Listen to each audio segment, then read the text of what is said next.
Welcome to episode 169 of the Weight Solutions for Physicians podcast. I'm your host, Siobhan Key. Thank you so much for joining me. All right, this is my third and final interview in the series of how to have an amazing 2022.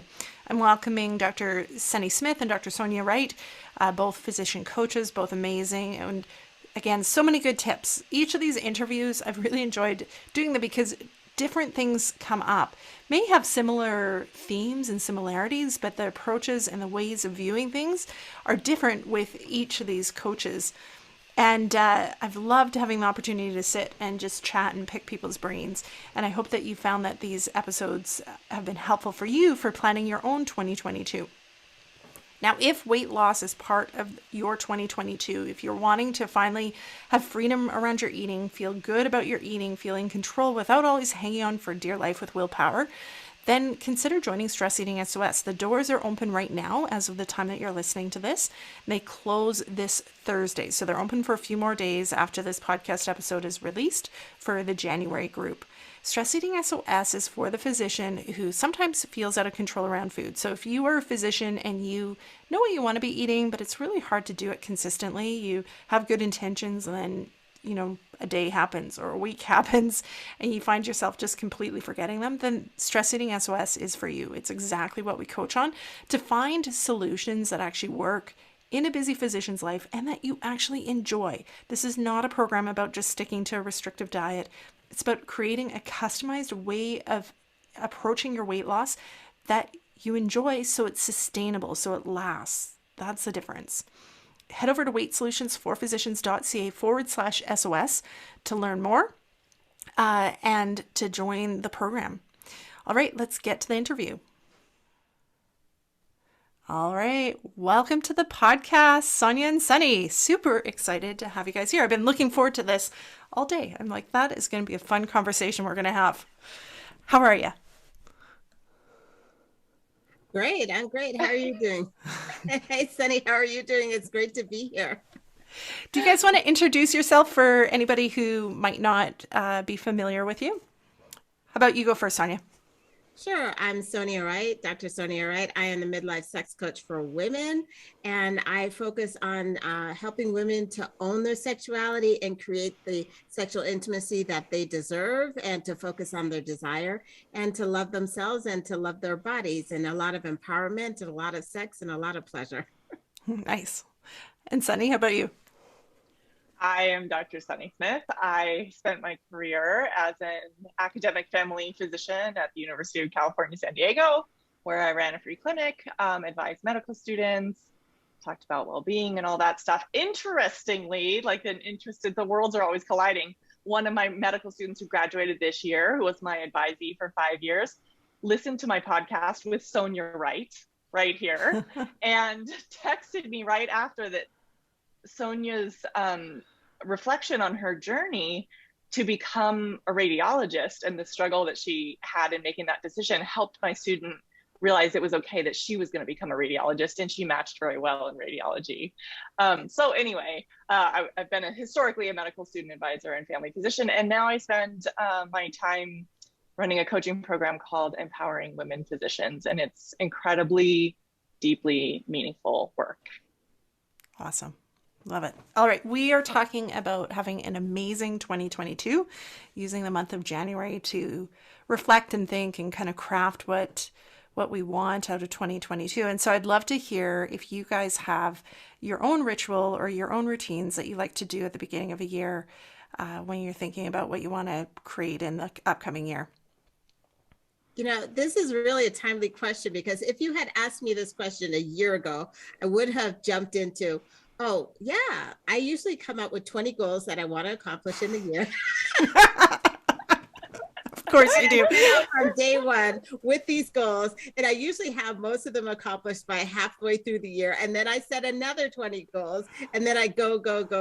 That's what I would have said. But the year of 2021 has been one where I have focused on finding the joy in my life and not taking the doctoring way of doing things and putting it into the coaching way of doing things. So it has been a year that has really changed my life and slowed me down and really made me be intentional and determine what I want my life to be like. So as I start 2022, it has a whole different look to it. It's not full of a lot of goals. It's full of more living. And if there is any goal, it's about how to find the joy in my life and how to not focus on external concepts of success that have been handed to me or that I chose to take on as my definition of success, and try to find that new definition for me that's going to bring me that joy that I would like.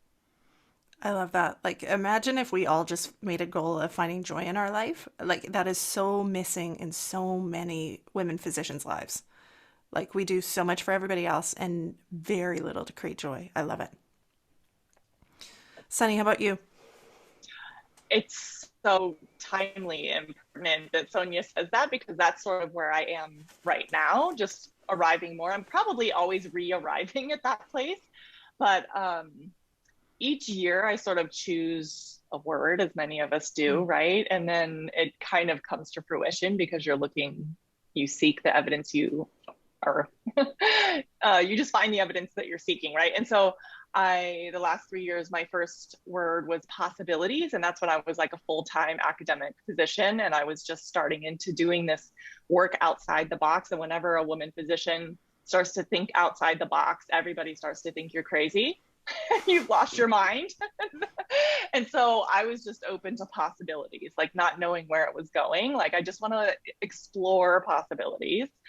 And then the next year, I had sort of committed to transformation. And so that was my word for the next year, of like transforming my identity, and really allowing myself to be a new version of me, which it brought the strengths and characteristics and history and things I was passionate about into a new way of delivering that outside of a lecture hall. And then, or my podcast becomes my lecture hall, or my coaching program becomes the lecture hall. And then the next one for this year became magic, which I think has been a lot of fun to believe that the world was kind of magical, and it allowed me to let go of the control that you think you always need to have, right? And just allow for the magic of the universe to kind of come in and show itself sometimes. This year, the reason I say Sonia's thing is so timely and pertinent is because, to February 22202, so February 22nd in 2002, I woke up from a coma in my internship. And so this year, 22222, is the 20th anniversary of being alive. And I really, like, medicine literally almost killed me and almost completely damaged my brain and all of this. And so to be awake and alive and thriving and having, created the family that I've created, and, just the life that I'm living now, it just reminds me. And so those two words that Sonia picked, joy and living, she said. And so I'm sort of reflecting now, like, is it joy? Is it life? Is it alive? Is it like, what is it to be alive? Thank God I'm alive, right? And like Sonia said, I think so many of us bring this, we think if we escape medicine, we're going to escape we think the problem is outside of us. We think it's like the system. And yes, there is a lot of the system, but the thing is that we've internalized the system. And so that burnout work ethic and the like, work harder, set big goals, work really hard. I see a lot of women physicians bring that to other areas of their life, right? Whether it's their parenting or their businesses or the perfectionism, all stuff. So I really, really think this is finally, and the sort of tagline for my program is to, and always has been, to enjoy the life you worked so hard to create. But it's like, you're always speaking to yourself, aren't you? So that's my goal this year, is to really do what Sonia said and start to slow down and really enjoy the life that I've worked so hard to create. So my process would be to find a word that kind of helps me to remember that. Is it joy, enjoy, life, living, alive? That's sort of where I am. I'm looking at that right now. Yeah, I love words. And we talked about this 2 episodes again with Jessie Mahoney. And one of the words that came up when she was talking about it was luxurious. And I'm like, I love that word. Like, for your word of the year, when you're choosing, am I going to do something? is it luxurious, and holding that. And I love the word like joy. Mine, which I've talked about in some of these episodes, is the main one I think is trust. Because when I look over 2021, where I got into trouble, where I got burnt out, went through rough patches, it was when I wasn't trusting myself, and I wasn't trusting, just life, that things unfold in a certain way, and was just trying to work so hard to, I don't know, I guess overcome the things I wasn't trusting. And it killed me. It burned me out so badly.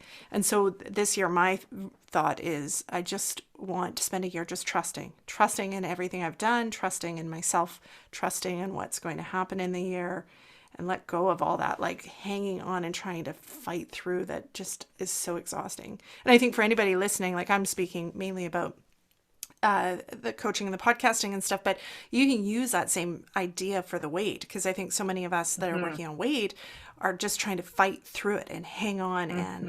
And if you can bring trust or joy or just life into any weight loss journey, it's going to make it so much better, and it's going to make it more sustainable. I love all those. Yeah, and I would add like acceptance and allowing when we're talking about our body. And whenever I work with clients in terms of losing their weight and such, I always start from a place of loving yourself and getting, like, not even working on the weight loss side of things, but working on loving. And I think that is like in every area of our life. We're fighting so hard against things. If we just stop for a minute and have the acceptance and the allowance side of things as things are, instead of how we think it should be. And there's so much peace and calmness from that place of allowing, and then you can go from there. But I do think that it's interesting that we're all going through this process, and we're all coaches in one way or another, and we're physicians in the medical realm, and then kind of switch to coaching. And it's like we get to this place in our medical profession and there's burnout or dissatisfaction, or we want something different. And so that we make this shift to coaching, and we think that is going to be the answer.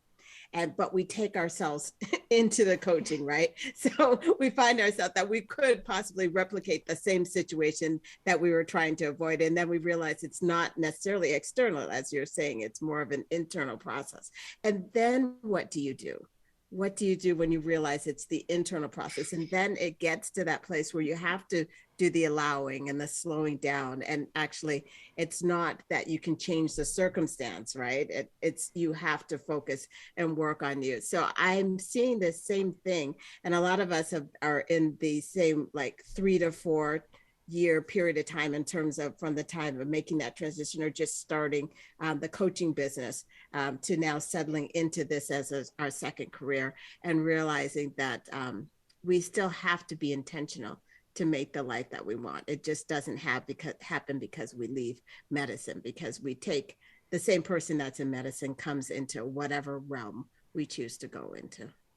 Yeah, I like the idea of accepting too, because I've been thinking about that a fair bit just with the pandemic. So I don't know what your guys' situation is, but here we're in yet another kind of layer of restrictions, and school's not going to go back right away. And what I've been noticing this time around is every time we go through one of the waves, my brain is like, okay, we just have to wait for it to be over. Like it's got to finish soon. And I think accepting, and for any of you who are feeling like that and just burned out by the pandemic, like maybe it's time for us to just be accepting that this is just it, that this is life for the foreseeable future. And there's a relation in that to weight and stuff like that too, which I've talked about on the podcast, is if you just accept that you have a body that tends to hold weight, life gets so much easier instead of fighting that you should be able to, eat stuff. And so if I can work on just accepting that this is what our life is like right now, instead of fighting about I should be able to go on some trips and I should be able to travel, which right now we can't and haven't been able to for a while, life is going to be better. It's going to take some of that struggle that you're talking about away. There's so many things that acceptance helps. And I think one of the words that you added there when you're reflecting on that is like right now. That heightens your awareness of how it's temporary, even though we don't know how long it'll go on. This is what we have right now, right? This is what we have right now, whether it's your weight, whether it's the pandemic, whether it's whatever your feelings are, which are sometimes quite overwhelming in regards to various circumstances, right? This is what we have right now, and just letting it be. And I spent a good part of this fall telling myself that like I was the problem. I was doing things wrong. If only I could be different, right? And that it's so just not allowing and accepting ourselves exactly as we are. However we are is not actually a problem unless we make it a problem, right? So how many times are we going to relearn that? I feel like a lot. Yeah, exactly. And as women, we are socialized that we are the problem. We are socialized to blame ourselves, you know. So part of it is like taking a step back and recognizing that it doesn't necessarily. And I see this a lot with the sex coaching that I do. It doesn't matter if a person's libido is low or it's high, like there's a problem with it, you know, and the women are the problem. And everybody else in the relationship is okay. It's like if it's too high, this is the problem if you're the woman. If it's too low, then you're the problem, right? I'm like, no. That's some wisdom. Totally.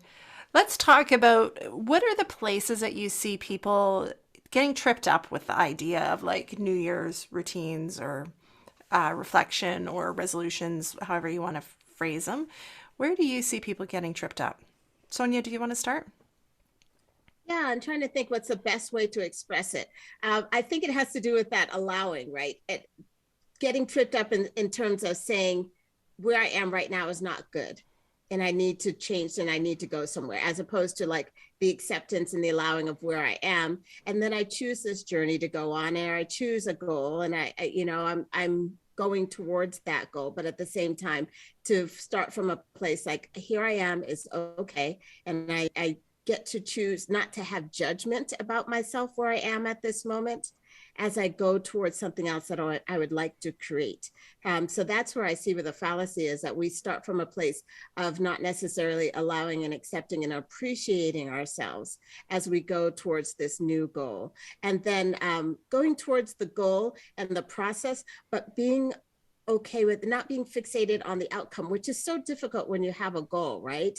It's because like, oh, I'm going to have a goal to lose this amount of weight, or I'm going to have a goal to make this much money, but to go through the process itself. And we've all been trained through the life coach school. So we had this concept of the impossible goal and the 25 fails a quarter and things like that. But how do we do this whole process with self-compassion and love, and there's that joy again, and find the joy to a certain extent in the process. And I tend to rely a lot on humor. So how can we factor in humor in this process? Yeah, I love that. How about you, Sunny? I mean, again, Sonia is so right on. Like life coaches are so my people.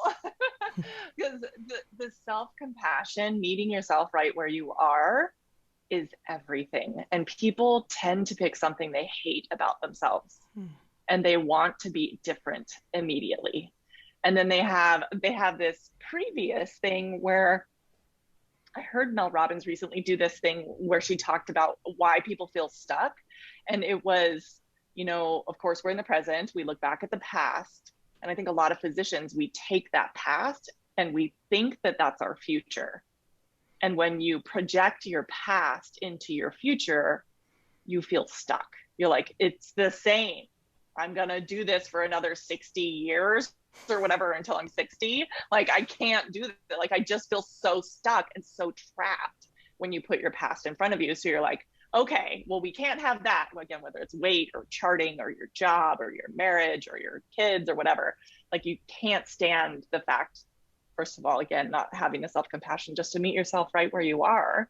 It's the dislike, the strong dislike of what is, that then creates this resistance and this all or none thinking that we're going to change it immediately with this ridiculous perfectionistic fantasy, as if something changes right at midnight. Like the whole calendar is a complete mental construct.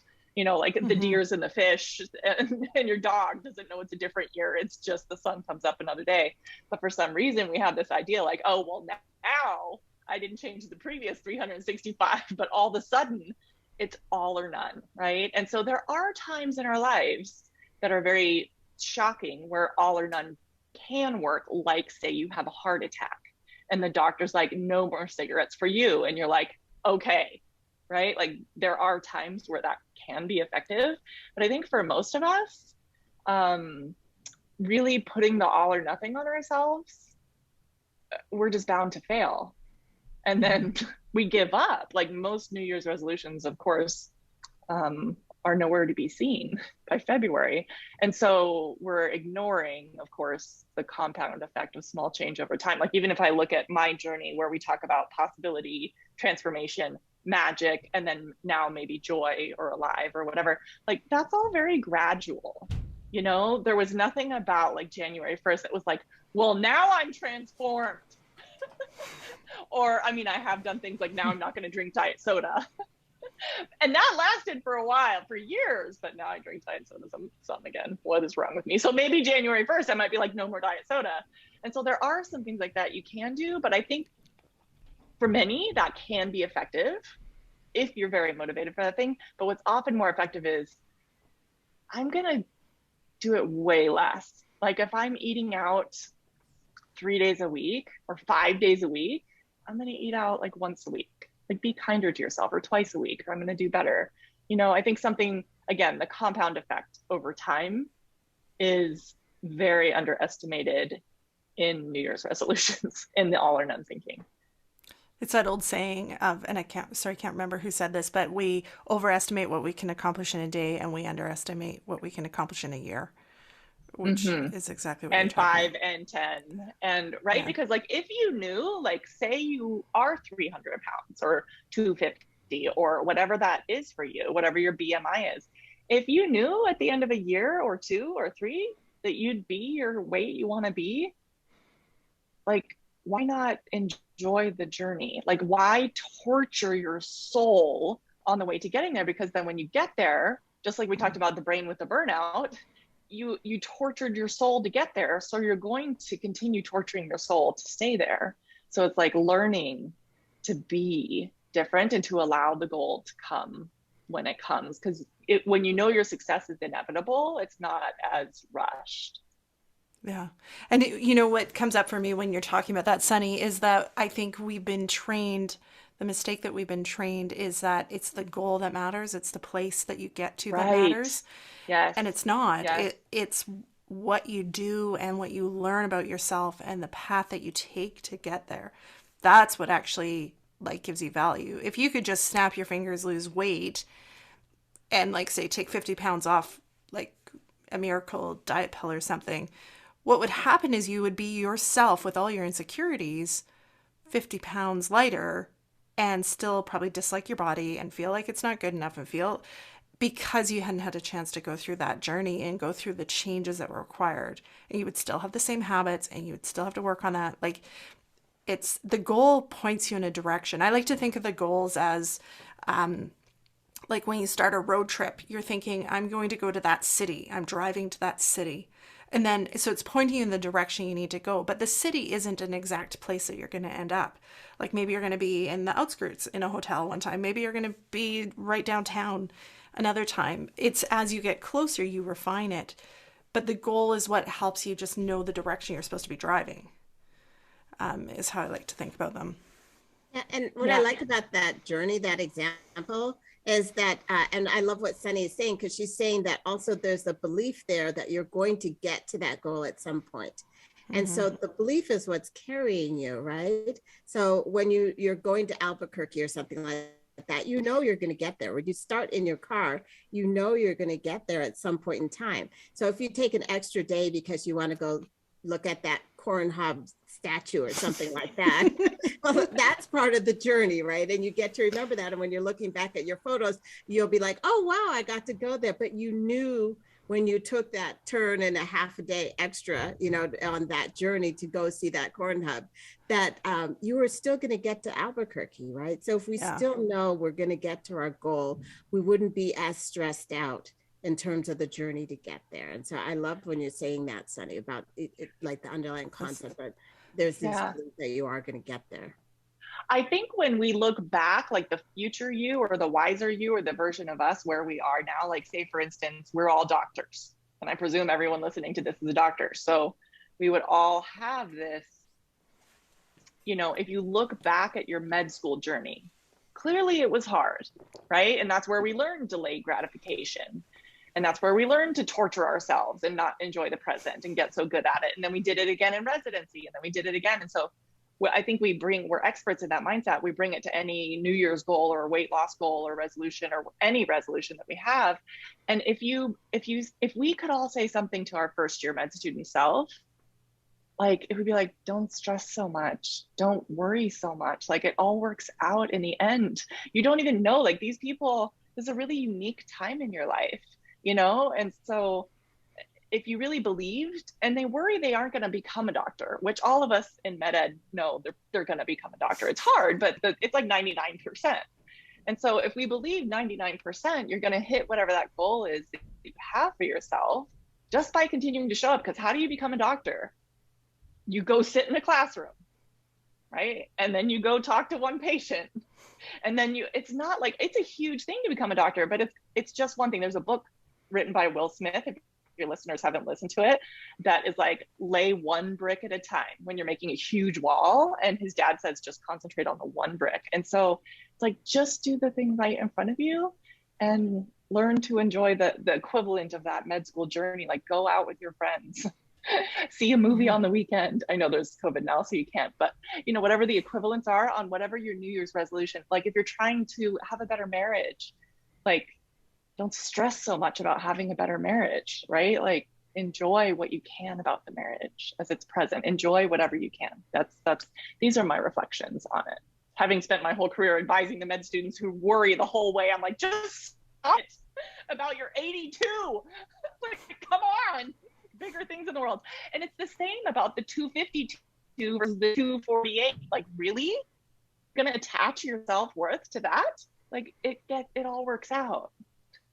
So yeah, that belief. And I love, like, just coming back to that analogy, what you were talking about, Sonia, too. If we use that analogy and we just know that we'll get there and we can believe that, like, if you can just believe. I actually had mugs made up for my business that just say one word, believe, because honestly it's like the biggest important thing for anybody.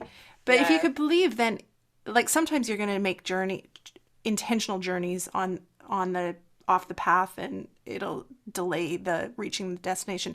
But also sometimes things that aren't in your control come up. Like, I'm thinking in the driving analogy, if we had a traffic jam or there's road closures, do we make that mean anything about our ability to reach that city, right? Like, because we have the belief that we can get there, we're like, okay, like, how am I going to get around this? Am I going to wait for it to open up, or am I going to take a different route? We problem solve it.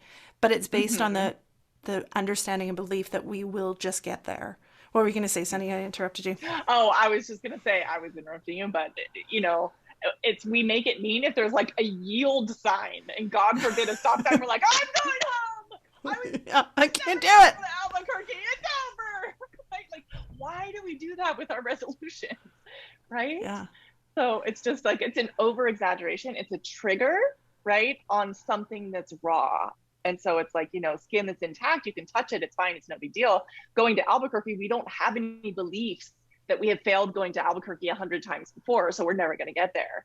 But when it's sort of like, the abrasion on your skin makes it very, very sensitive to any kind of touch. And so if we have a sore wound on something we've tried to do before and not succeeded, when we hit a stop sign, that's the trigger for the emotional flooding, overreaction, and giving up. Yeah. And even if you do that, go to sleep and begin again the next day, right? And every day could be New Year's. Totally. Absolutely. And focus on healing the wound. Right. Which is kind of way back to what you said at the very beginning, Sonia, is before, when you're helping people deal with weight, before you even start that, you talk about, like, loving yourself now, which is essentially healing that abrasion. Like, if there's an abrasion that's making you super sensitive to stuff, that's where some fantastic work is. And that's where coaching would be, like, so good, is heal the wound so you can then withstand the predictable obstacles that'll come when you're reaching for goals. Yeah. Get some wound care. I know. Put some fancy dressings on it. I know. I can't even think of what the fancy dressings are right now. Like, It's called an order, wound care nurse to see, please. Tegaderm. We'll put some Tegaderm on ourselves. Coaching is like Tegaderm for a wound. Yeah, I'm a radiologist, so I got nothing. Like, good luck with that. I'll give you a differential. We'll CT the wound. Yes, I know. And we will say it is definitely present, because that is the thing, is these things are as real as a wound.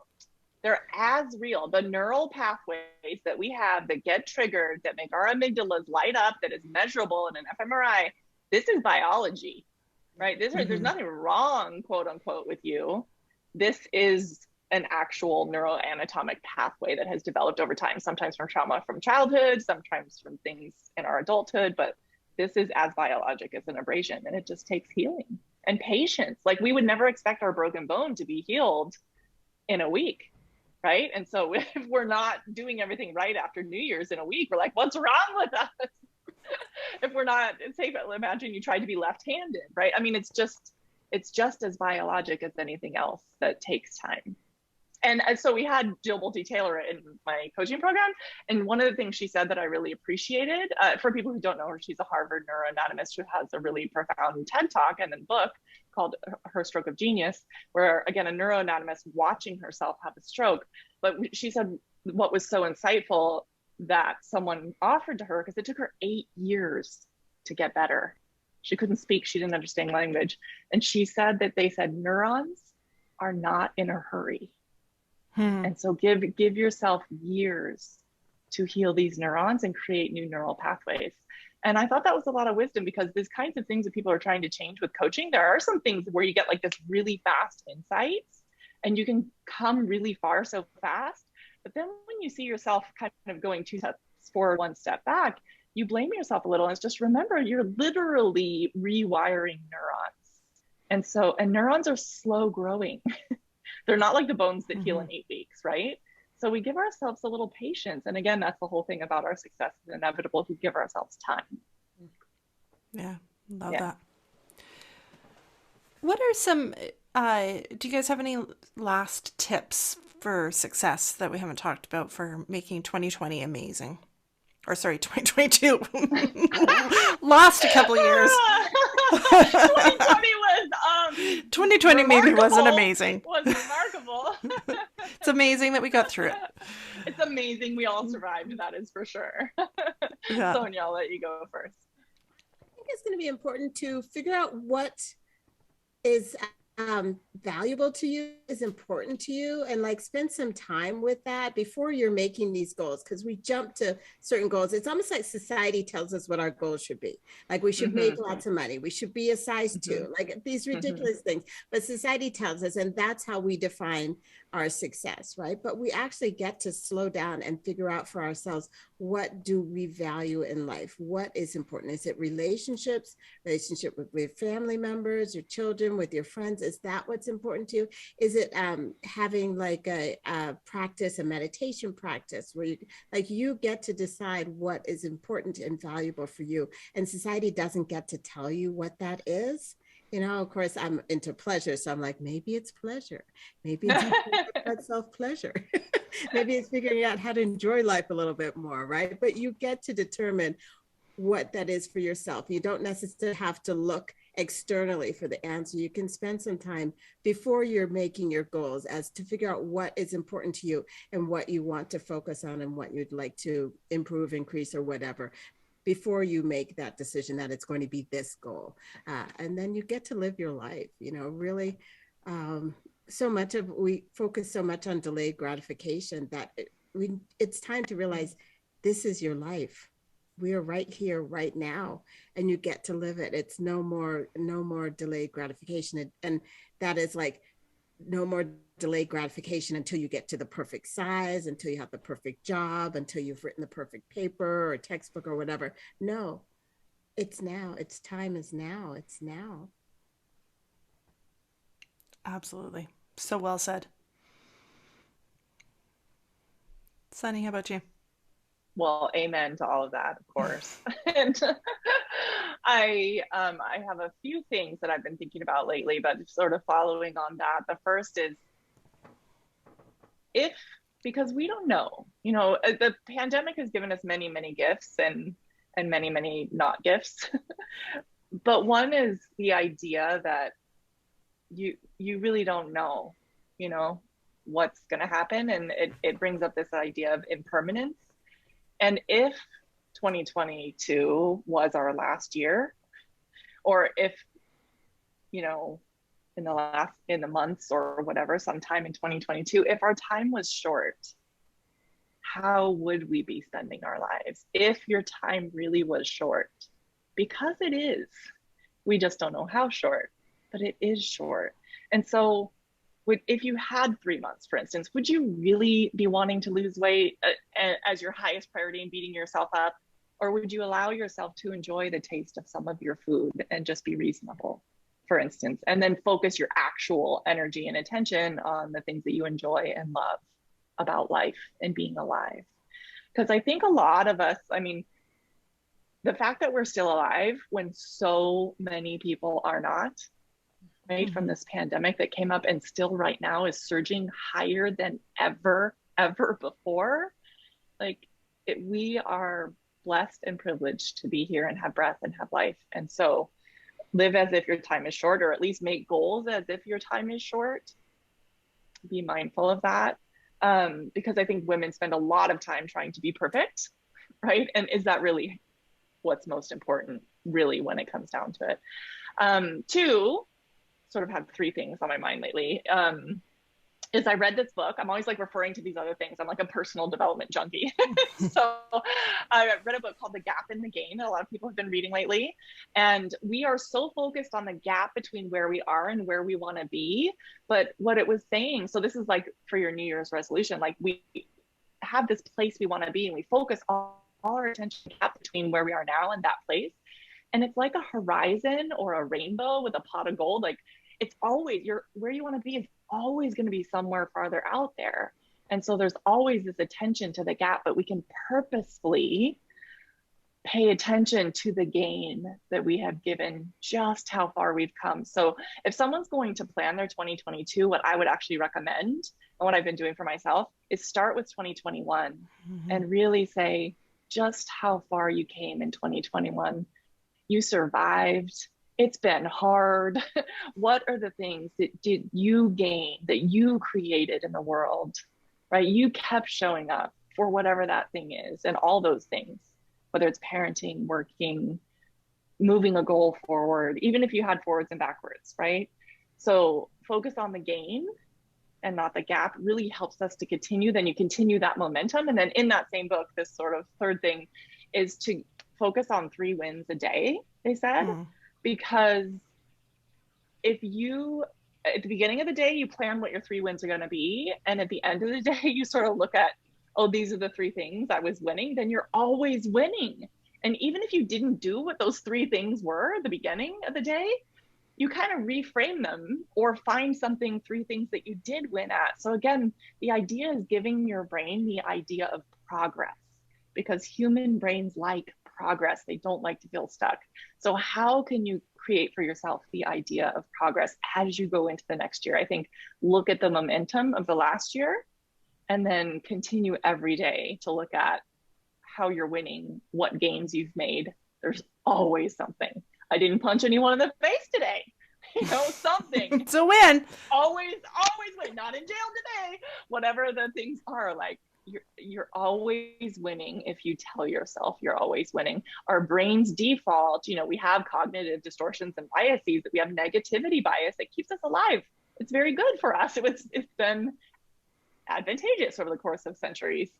But we don't need as much as it offers us. So we're going to use not the negativity bias, but the confirmation bias, right? To be like, I'm always winning. Look, I'm like a little bit delusional, but it's kind of fun. And even if the day doesn't go well, me and my family, like we've started doing this since I started reading this book. I have a little boy. My husband thinks I'm crazy doing it, but like I try to think about like, what were the good things today? How were we winning today? And now we're a family who's always winning. Which is fantastic. And it's interesting watching you talk about it, because you could see that like we're taught to not be boastful or whatever it is, Right. right? And so even there Right. you're like, well, I'm a little delusional, and I like know, you kind of I you know. backpedal, and it's like, what is the harm of thinking that you're always winning? There is no harm. Right. Like No. it's not going to turn you into a bad person. It's actually going to create more of you to help and do other things because you're in a different state of mind. You're not stuck in that little bubble of like, I might not be good enough, and so I'll just stay over here quiet and not help or not, offer my opinion and stuff. It's just, it was interesting watching you, Sunny, because I know that, like, Yeah. I know you believe totally in yourself, and yet even there, I Yeah, could see of you course, pull because you back. seem ridiculous. People will tell me that's just delusional. I'm like, maybe it is, and it kind of is, right? But that's Yeah. okay. There's nothing wrong with focusing on, it's not toxic positivity, right? We are not trying to put any toxic positivity on negative things. Like winning is I survived, right? Mm-hmm. Is I survived toxic positivity? I don't think so. And I honestly, like where I am, I'm in Puerto Rico right now, and we had the highest vaccination rate. And so I was feeling so happy and so comfortable here. And I'm like, I'm in the best place on the planet, or we're so safe. And in the last 2 weeks, our case rate has gone up 5,000%. And so all of a sudden, like my brain wants to freak out all the time. And like, this is just real. Your brain wants to freak out all the time, and you have to train it about the good things, right? And so I'm training it not to focus on that. And I Yeah. still acknowledge the reality. I don't deny the reality. It's yes, and I can still feel good that I have survived today. Not everyone Mm-hmm. did. And my Yeah. family did. And I'm talking to you, and I get to see the beautiful, amazing Sonia Wright, right? Yeah. Like we're winning, all three of us right now. Here's our three Totally. wins for the day. Absolutely.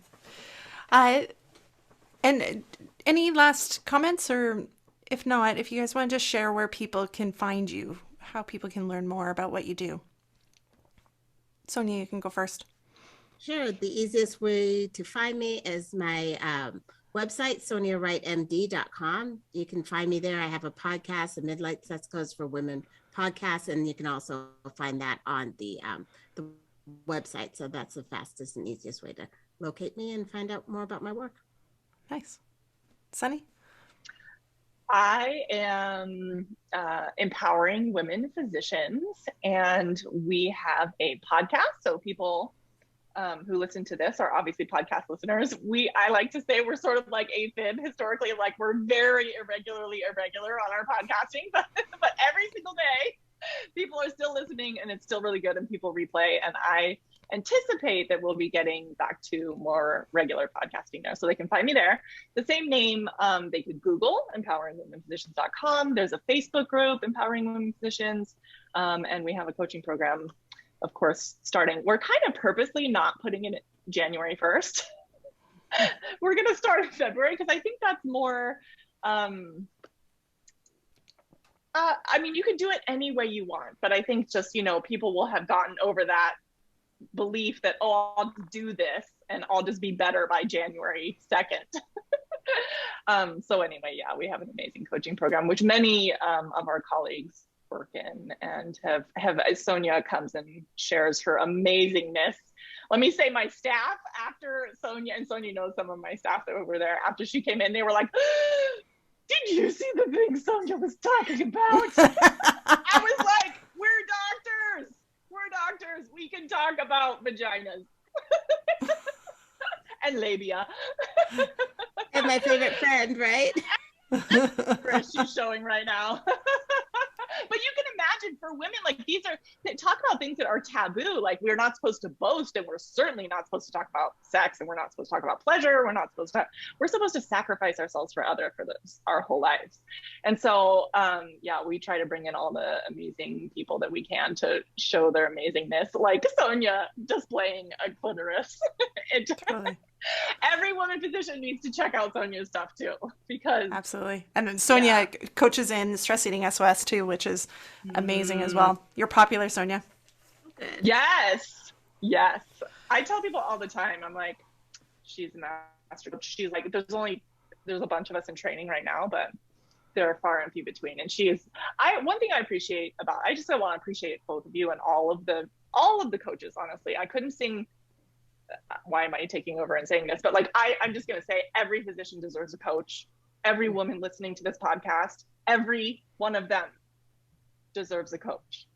Mm-hmm. And we don't care which one you choose. We care that you choose. We care that you have someone to hold space for you. And a lot of people are able to get their work to cover this. And a lot of people are able to have it be like a professional expense or a CME expense or whatever. But if I could stand for one thing, every woman listening to this needs a coach. And so anyway, here are two of some of the best in the US and Canada, for sure. So they're in just the right place. Yeah. All right. Thank you so much for joining me today, guys. Well, thank you for having us. Yeah, this has been fabulous. I'm psyched for 2022. I'm like, whoa, bring it. All right. Thank you so much for joining me for these 3 interviews. It was a privilege to have all of these different coaches come on and chat. I enjoyed these sessions so much, and I really hope that there's a lot that you can take away from these sessions. Send me an email, info@weightsolutionsforphysicians.ca, and let me know what you're doing in 2022. Let me know what you've taken away from these sessions and how you're planning your 2022. How is it going to be amazing for you? And if you have a chance, if you could stop and leave a review wherever you're listening to this podcast, it'll help it get found, or consider sharing this episode with other physicians, because these episodes will help any physician, regardless if they're working on weight or not. It's really good information for any physician. All right. Have a fantastic week, guys. We'll talk to you later. Bye-bye.